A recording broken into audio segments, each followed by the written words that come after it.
Thanks for staying with us. It's time now to take a look at stories making headlines on Nigerian newspapers. And I begin with the Daily Sun. Tinubu Atiku fight dirty. He'll destroy Nigeria, APC candidate warns. You are not fit to rule, says PDP candidate. All the details on the front page of the Daily Sun. We move now to the front page of the Leadership newspaper. The major story here says 2023, Tinubu hits back at Atiku over Security Watch comment. Asks Nigerians to be wary of PDP candidates' sugar-coated promises. You're not fit to be president, Atiku replies, pledges prudent use of security vote at Channels TV's The People's Town Hall. All the details on the front page of the Leadership newspaper. And on the front page of the Blueprint newspaper now, Atiku Channels Town Hall meeting, Nigeria needs strong leadership, vows to deploy technology against insecurity. All the details on the front page of the Blueprint. And to the front page of the Daily Times, why I insist on privatization of some national assets, Atiku speaking, faults trader money others, wants institution created to absorb the programs, reveals how he will resolve IPOB agitation. Details on the front page of the Daily Times. To the first newspaper now, crisis, PDP moves to appease Wike G5 governors as Tambuwal meets autumn, plans to visit other aggrieved leaders. Benue governor says arrogance, nonchalance of PDP leadership fueling division. To the Nation newspaper now, Wike, same faith, not reason to dump South's candidate. Wike, same faith, not reason to dump South candidates. Details on the front page of the Nation newspaper. And on the front page of this Nigerian newspaper now, 2023, Nigeria now seriously polarized. Kuka, other religious leaders raise alarm. Nigeria now seriously polarized. Kuka, other religious leaders raise alarm. Mike? All right, I have the business day here, and it says 2023 manifestos fall short as Nigeria faces critical juncture. That's what the business day has in here. From there, let's go to Daily Trust. And they say bloodbath in the southeast. Police mobilize against IPOB terror. And the HAL 24 were killed in Imo, Enugu, others. Witnesses and Mieti Allah saying this: we are in panic, northerners in southeast. These are troubling headlines from the southeast. All right, agitators digging abysmal pits for themselves. So Hanez Ndibu is saying this. All right, from there, let's go to national economy. National economy says cyber criminals inflicting pain as more Nigerians embrace e-payments. All right, cyber criminals inflicting pain as more Nigerians embrace e-payments. Victims count losses as fraudsters swindle them of hard-earned income. That's what the national economy has. And then from there, let's go to Nature News. Nature News says unhealthy environment responsible for 12.6 million deaths worldwide. And that's according to a report by World Health Organization, WHO. That's a Nature News there. The Punch newspaper is next, and it says, withdrawal limits will cripple campaign funding, says parties. All right, that's what you see on the front page of the Punch. Withdrawal limits will cripple campaign funding, say parties. All right, from there, let's go to Daily Independent, and it says federal government's tight fiscal policies in 2023 may put businesses on edge. Federal government's tight fiscal policies in 2023 may put businesses on edge. All right, this is what you see on the front page of the Daily Independent. Now, the Abuja Inquirer is the next, and it says revenue collection, AMAC FCTA battle deepens, counters out of FCT Algon agreement. AMAC is saying this warns residents against paying to DOAS. All right, these are all local revenue issues within the FCT, this Federal Capital Territory.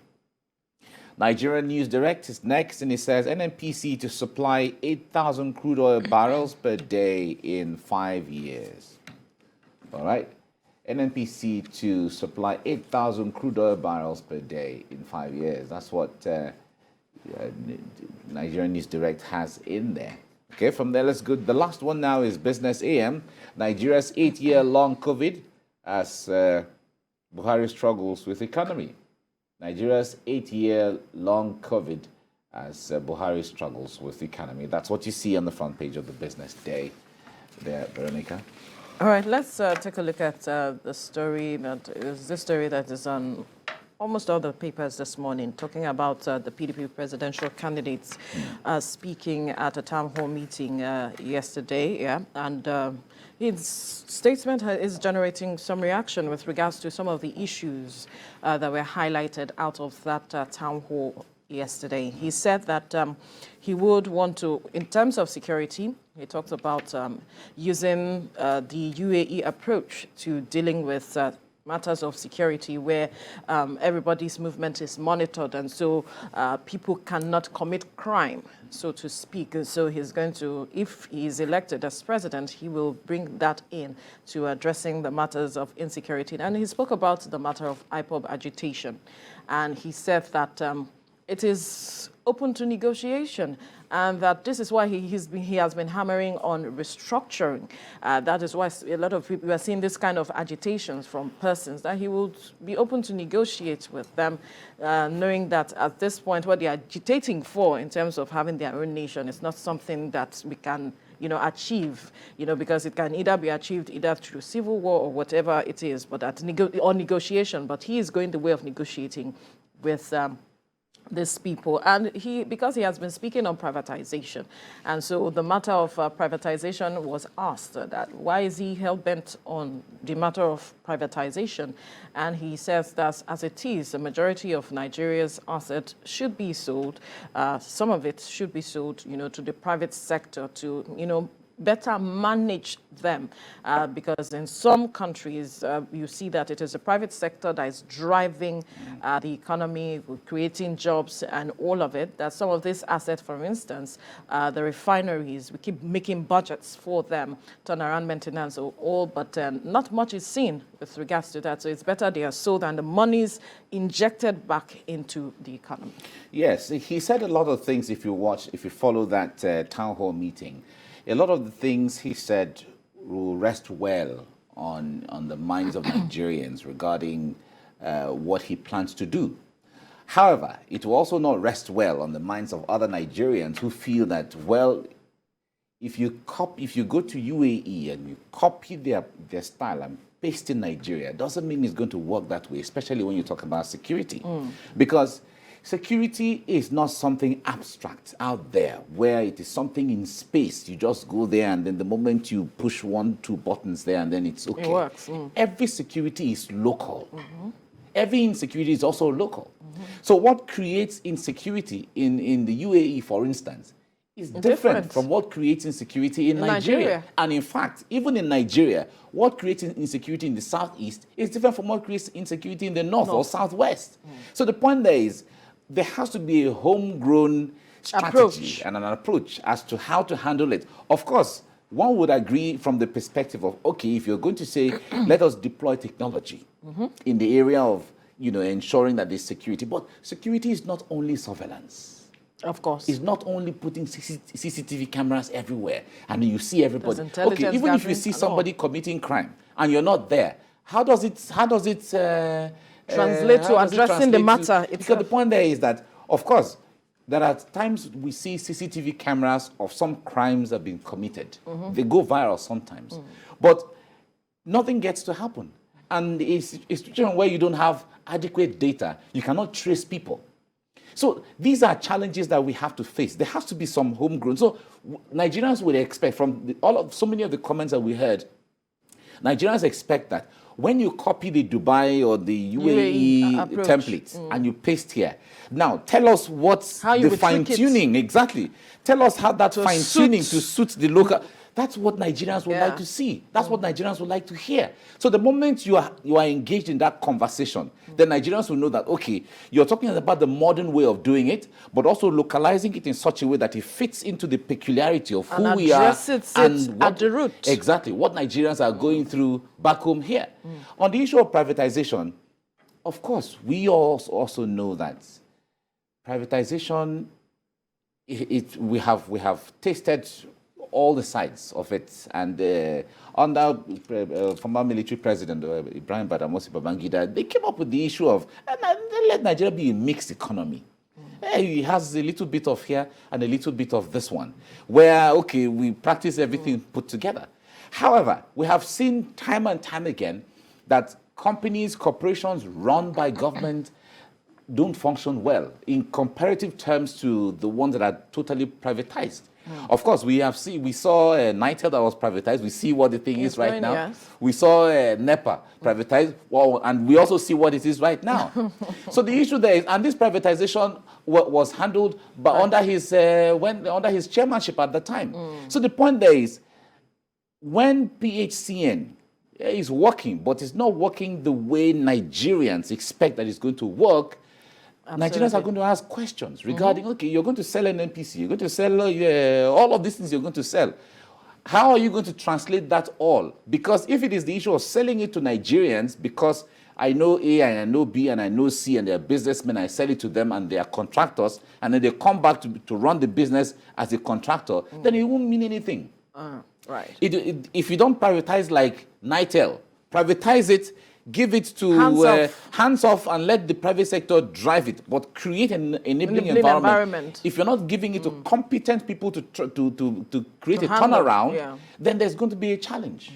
So these are the issues that we look at. Now, on the issue of negotiation with the IPOB, you see, the point there is, when there are instances where we have seen government negotiate with bandits, we've seen governments agree to negotiate with Boko Haram at different times. All of those things didn't work out eventually. The moment you negotiate with the people, and after the negotiation, there is still a kidnapping or there's a bombing situation, then it means your negotiation didn't work. Because we expect that the moment that a negotiation takes place, and we have agreed that let this be the new status quo, where everybody can either use this road, or everybody can go to bed and sleep with their two eyes closed, or everybody can go to the farms now and nothing will happen. The moment we agree on that point, and whatever exchange hands at the end of the day, whether it is prisoner swap or whether it is monies or whatever, government knows better. But anything that has exchanged where I have shifted my ground, you shifted your ground, we came to the middle to agree.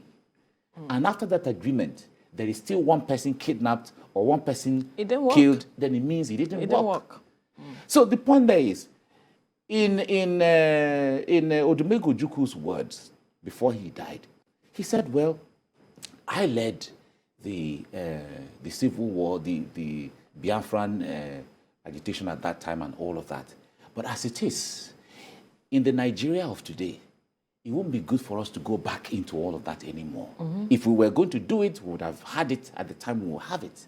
So let's move on together and see how we can reorganize, re-strategize everything that every Southeasterner or even Nigerian is agitating for.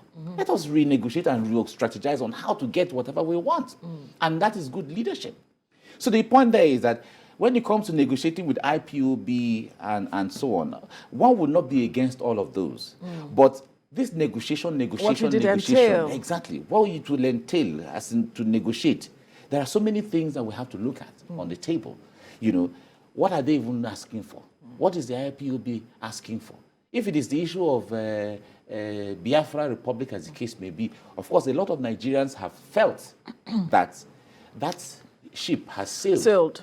So let us bring up another, let us talk about another. If you're talking about restructuring, reunite the people. If you're talking about restructuring, we can sit down and say, okay, what nature With of restructuring are we looking at? Exactly. If we're talking about the constitution or political system, economic system, cultural system, and all of that. Now, you will commend some state governments, especially a state like Rivers State, state like Imo State, state, I think Anambra State, and all of that, who are changing the cultural laws to say, okay, now women can begin to inherit their father's property. Right. They have the same right as sons and all of that. It is a restructuring, if you want to see it that way. So we expect that all of these things will begin to take shape so that our people can become better. Insight into what exactly he's talking about and how he wants to approach all of these things for people to truly understand. And he also spoke about the social intervention programs, talking about trader money and market money. He criticized that one as well. But then, you know, that one is left to individuals. There are those who have benefited and there are those who have also criticized that. But then we'll have to leave the conversation here now, because this is a time for all of these campaigns. Hearing from candidates. Hear all the things. We'll hear more from candidates in the coming days, so to speak.